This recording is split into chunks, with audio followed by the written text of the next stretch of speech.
Hello বন্ধুরা, এই যে রুটি বানিয়ে নিচ্ছি। আমার হাজব্যান্ড ডিউটিতে যাবে, সকালে ওর নিজের নাস্তাও করে নেয়, গরম গরম খাবার করে।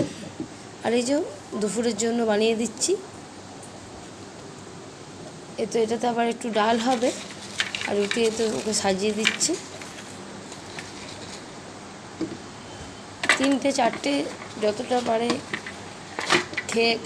খেলে আমাকে বলে দেয়, আমি সেরকমভাবে সাজিয়ে দিই।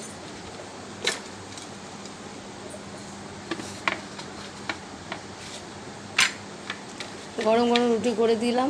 দুপুর পর্যন্ত তো আর গরম থাকবে না, তবুও সকালবেলায় ছাড়া উপায় নেই খাবার দেবার, কারণ অনেকটা দূর অফিস, ওখান থেকে আসতে অনেকটা দেরি হয়ে যায়।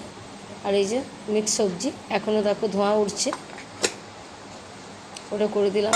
ওরা আসলে আমার হাজব্যান্ডের একটু শরীর খারাপ, যার কারণে খুব একটা রিচ খাবার ওকে আমরা দিতে পারি না, ডাক্তারের মানা আছে। এই যা পেয়ারা, ওটাও একটু কেটে দিয়ে দেবো। কোকোকে ডাকলাম, কোকো আসলো না, এই লাস্টে আসলো। কোকোরও খিদে পেয়েছে। আগে আমি আমার টিফিনটাকে ওর ব্যাগে দিয়ে দিই। চলো নিচে যাই, ওর ব্যাগে ভরে দিচ্ছি। ও রেডি হয়ে গেছে। তো তোমরা সবাই পুরো ভিডিওটা দেখো আর আমার পাশে থেকো। তোমাদেরকে অনেক ভালোবাসা বন্ধুরা, আর আমার কোকো বাবুকেও ভালোবাসা দিও। টাটা।